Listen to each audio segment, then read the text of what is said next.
Waalaikumsalam. Selamat siang teman-teman. Terima kasih sudah menunggu. Mohon maaf harus bergeser dari rencana kita konferensi jam 12. Jadi sekarang jam 2. Terima kasih sudah menunggu. Jadi hari ini kami akan paparkan kajian KPK tentang program Kartu Prakerja. Bagaimana telah kami sampaikan bahwa KPK sejak memasuki masa pandemi COVID-19 ini telah ikut mengawal dari sejak awal dengan melakukan langkah-langkah antisipatif dan upaya-upaya pencegahan maupun koordinasi dan monitoring kepada kementerian, lembaga, instansi, dan pemerintah daerah, jadi baik di tingkat pusat maupun di tingkat daerah. Salah satu pertimbangannya adalah karena pemerintah telah mengalokasikan anggaran yang sangat besar, jadi KPK ingin memberikan kontribusi dalam konteks pencegahan korupsi, mengawal dari sejak awal. Nah, salah satu anggaran yang cukup besar yang dianggarkan oleh pemerintah adalah terkait dengan penyelenggaraan jaring pengaman sosial atau social safety net, yang salah satunya adalah bentuk penyaluran bantuan sosial atau bansos. Hari ini Kartu Prakerja sebagai salah satu bentuk bansos yang diberikan oleh pemerintah untuk mengatasi atau membantu masyarakat yang terdampak COVID-19. Kami akan paparkan kajian tersebut sebagai salah satu bentuk bansos. Sudah hadir bersama kita Pak Alexander Marwata dan Deputi Pencegahan Paparan Lingkungan. Kita akan minta Pak Alex untuk bisa menyampaikan paparan KPK lebih dulu. Silakan Pak Alex. Oke. Selamat siang teman-teman wartawan. Saya akan sampaikan saja terkait hasil kajian Kartu Prakerja yang dilakukan oleh KPK. Bahwa pada prinsipnya Komisi Pemberantasan Korupsi mendukung upaya-upaya pemerintah dalam melakukan percepatan penanganan pandemi COVID-19 di tingkat pusat yang menelan biaya 700 triliun dan di tingkat daerah itu ada alokasi anggaran sebesar 72 triliun. Program perlindungan sosial 203,9 triliun terdiri dari bansos, kartu prakerja dan lain-lain. Program Kartu Prakerja disusun untuk kondisi normal sesuai Perpres nomor 36 tahun 2020. Namun dalam situasi pandemi COVID-19, program ini semi bantuan sosial. Anggaran yang dialokasikan sebesar 20 triliun dengan target peserta 5,6 juta orang.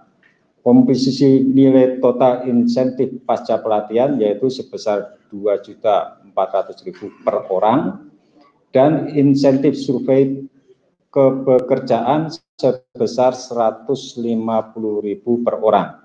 Lebih besar dari nilai bantuan pelatihannya itu sendiri, yaitu sebesar 1 juta per orang. KPK telah menyelesaikan kajian program Kartu Prakerja sebagai bagian dari pelaksanaan tugas monitor. KPK menemukan sejumlah permasalahan dalam 4 aspek terkait tata laksana sehingga pemerintah perlu melakukan perbaikan dalam implementasi program, yaitu terkait yang pertama proses pendaftaran. Kementerian Tenaga Kerja dan BPJS Ketenagakerjaan telah mengkompilasi data pekerja yang terkena PHK dan sudah dipadankan dengan NIK-nya berjumlah 1,7 juta pekerja terdampak atau whitelist. Faktanya hanya sebagian kecil dari whitelist ini yang sejumlah 1,7 juta orang tadi yang mendaftar secara daring, yaitu hanya 143.000 orang. Sedangkan sebagian besar peserta yang mendaftar untuk 3 gelombang, yaitu sebesar 9,4 juta pendaftar, bukanlah target yang disasar oleh program ini. Penggunaan fitur face recognition untuk kepentingan pengenalan peserta dengan anggaran 30,8 miliar rupiah tidak efisien.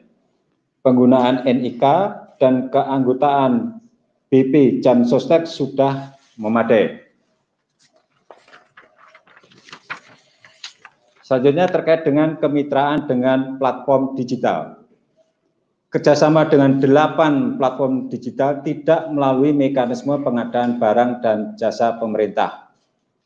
Terdapat konflik kepentingan pada 5 dari 8 platform digital dengan lembaga penyedia pelatihan. Sebanyak 250 pelatihan dari 1.895 pelatihan yang tersedia adalah milik lembaga penyedia pelatihan yang memiliki konflik kepentingan dengan platform digital. Selanjutnya terkait dengan materi pelatihan.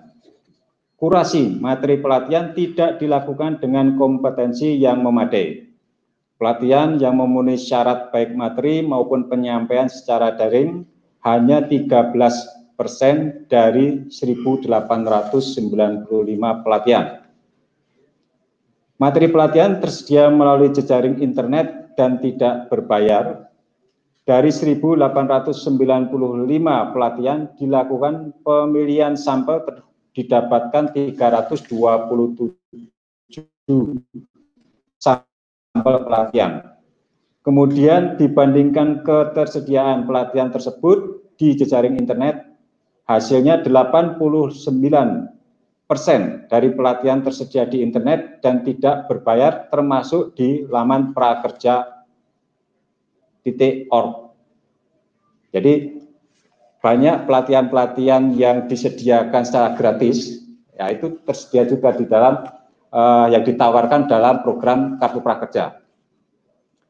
Kemudian terkait dengan pelaksanaan program.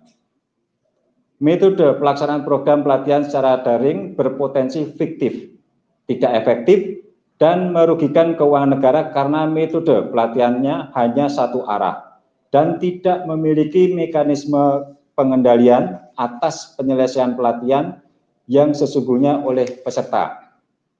Yang pertama, lembaga pelatihan sudah menerbitkan sertifikat meskipun peserta belum menyelesaikan keseluruhan paket pelatihan yang telah dipilih. Yang kedua, peserta sudah mendapatkan insentif meskipun belum menyelesaikan seluruh pelatihan yang sudah dibeli, sehingga negara tetap membayar pelatihan yang tidak diikuti oleh peserta.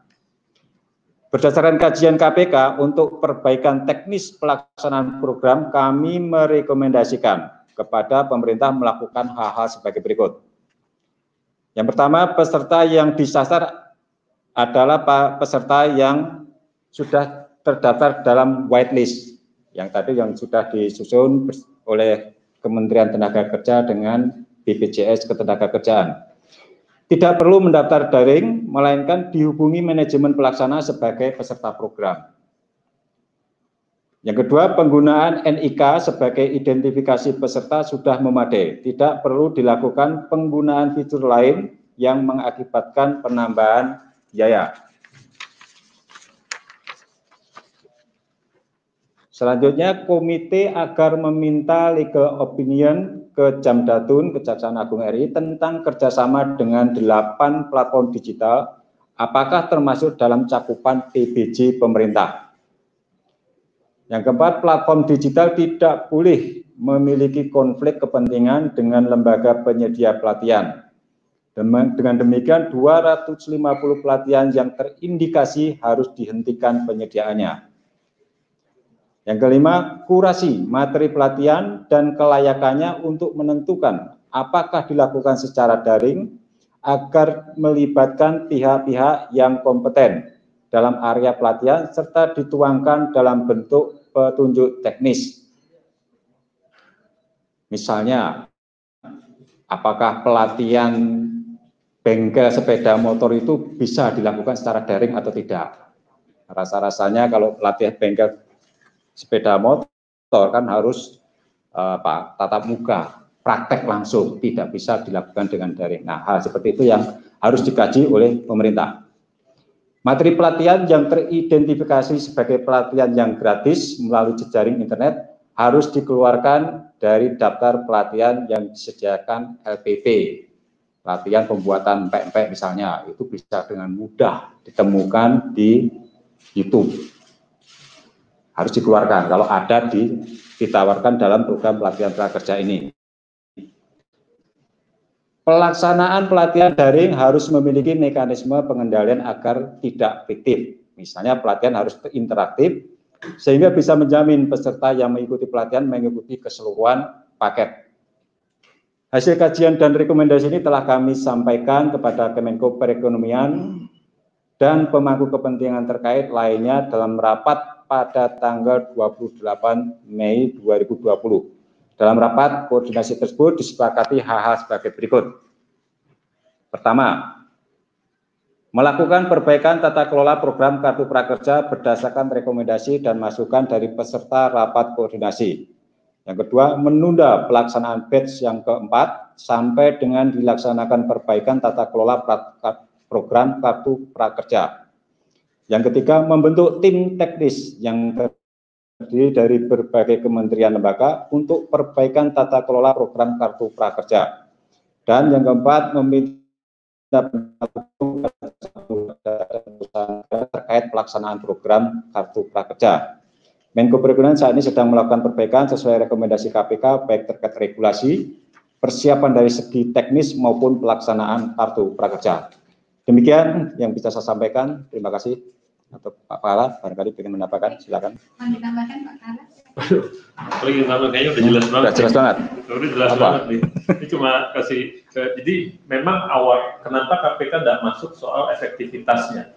Karena waktu Pak Menko datang paparan, sesudah RDP dengan DPR ya kan Pak Menko datang lengkap dengan tim memaparkan, disebut bahwa ini semi bansos.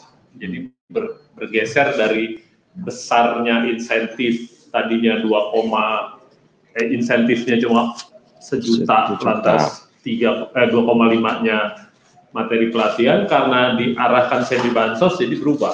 Jadi kita bilang ya sudah, buat apa ditanya lagi ini efektif apa enggak, apalagi kalau ada cerita ini ditampung ke dunia kerja apa enggak gitu, itu lebih jauh lagi. Jadi kita lebih fokus pada yang sejutanya gitu ya. Dan ini yang pertama soal whitelist. Jadi sebenarnya Kemenaker, BPJS TK dan asosiasi udah nyetor nama. Ada sekitar 1,7 se-Indonesia. Nah kita bilang kalau udah ada, kenapa juga dibuka daring gitu? Memang lebih transparan dan lebih inklusif. Se-Indonesia bisa daftar segala macam sampai 9 juta. Tapi kan ongkos belinya setengah mati, belum tentu juga yang benar. Yang di BPJS TK lah contohnya. Kita bilang itu orang yang berhenti mengiur, pasti di PHK. Datangin suruh ikut pelatihan ini, udah pasti itu targetnya itu, gitu ya.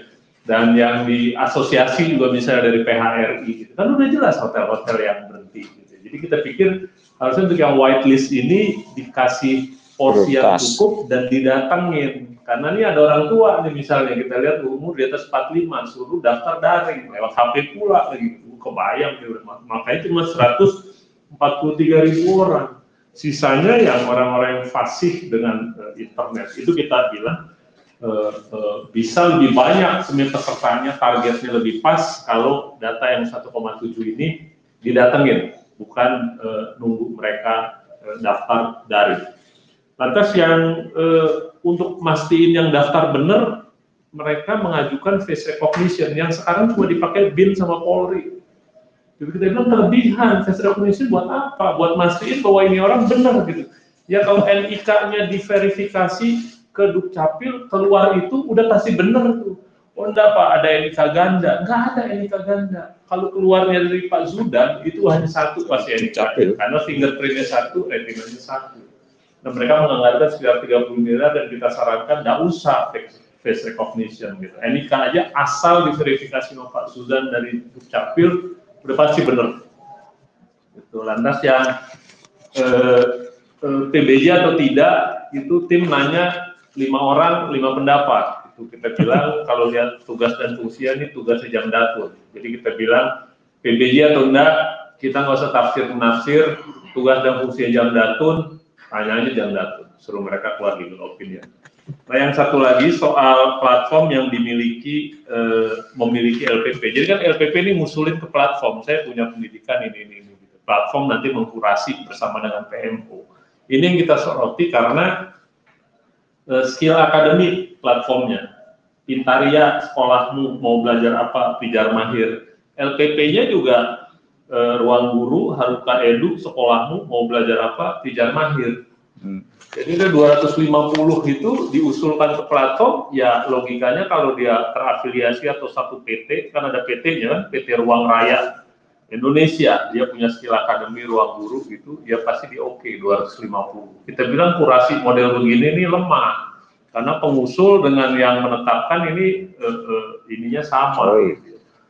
Jadi Ruang Guru itu ada 277 pelatihan gitu ya.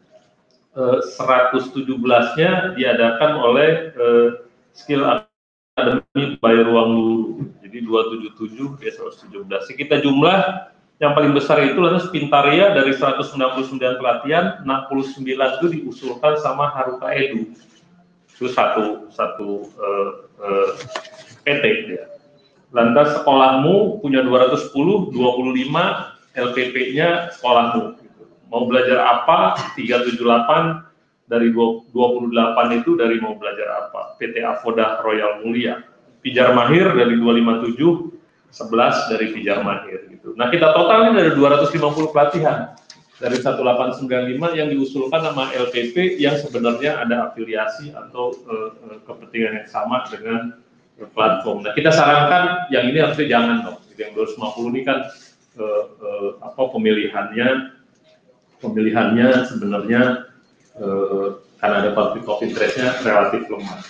Nah, tapi yang kita dengarkan dari masyarakat soal yaitu kan ini layak pelatihan apa enggak gitu. Akhirnya kita konsultasi sama Kemenaker yang biasa mengadakan pelatihan offline, lantas dengan profesi himpunan layanan latihan Indonesia. Lantas kita belajar bahwa pelatihan itu ada dua. Satu, dia harus memenuhi syarat sebagai pelatihan, yang kedua dia harus bisa diberikan online. Waktu itu dibilang ini, kalau cuma cara jadi PNS itu nggak perlu pelatihan, Pak. Itu pengetahuan saja. Kita baca sekali sudah. Itu nggak usah dilatih. Jadi itu tidak memenuhi syarat buat pelatihan. Tapi yang memenuhi syarat sebagai pelatihan pun ada yang bisa online, ada yang bisa enggak. Gitu kayak yang Pak Alif itu betulin motor, ngawas, itu nggak bisa online. Susah dia. Jadi kita saring itu semua, mana yang bisa masuk kategori pelatihan, mana yang bisa diberikan online dan dia harus sama. Jadi ya bisa kategori gratis, bisa online. Nah, kita lihat dari 1895 gitu, kan kita nggak bisa cek satu-satu kan. 1895 ini kita sampel, ada metodenya Slovin. Dapatlah sampelnya 327. Dari 327 kita random, akhirnya ada nomornya nih. Pelatihan nomor 1 sampai 895, kita ambil sampelnya 327, ada nomor-nomor pelatihannya. Udah tim bekerja 3 hari penuh nyari di internet, ini pelatihan, ada nggak yang gratis seperti masyarakat bilang? Ternyata 89% itu ada, entah namanya lain atau kontennya lain dan gratis. Termasuk yang paling besar di prakerja.org. Jadi kita pikir hanya 11% dari pelatihan ini yang sebenarnya benar-benar disebut berbayar, gitu ya, yang pantas dibayar dari 327.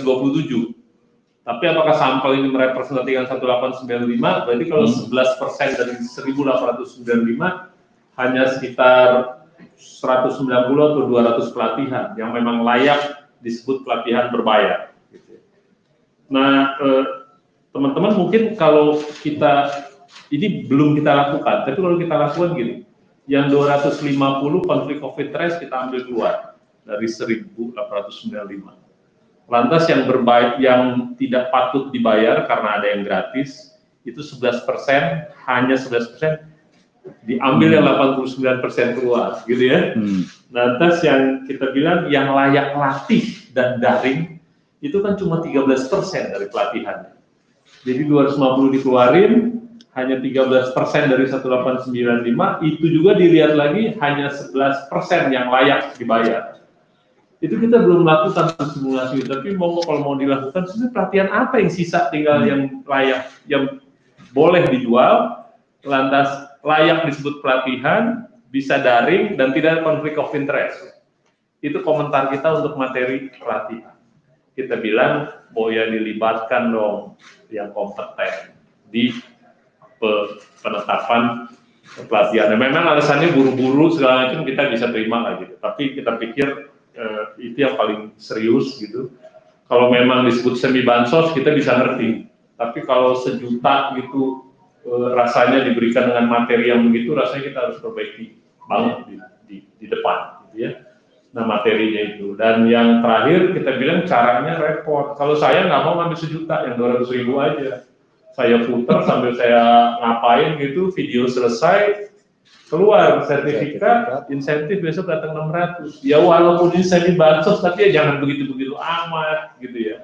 memang dijanjikan sesudah pandemi maka akan lebih banyak ke yang offline. Gitu. Makanya Sisnaker salah satu platform dia kan cuma sedikit pelatihan yang cuma 85 yang ditawarin karena Sisnaker yang punya Kemenaker lewat BLK itu lebih banyak offline, itu pelatihan kerja beneran. Gitu. Nah makanya waktu itu Pak Menko bilang nanti kalau udah ini akan bergeser ke offline atau online itu bisa lebih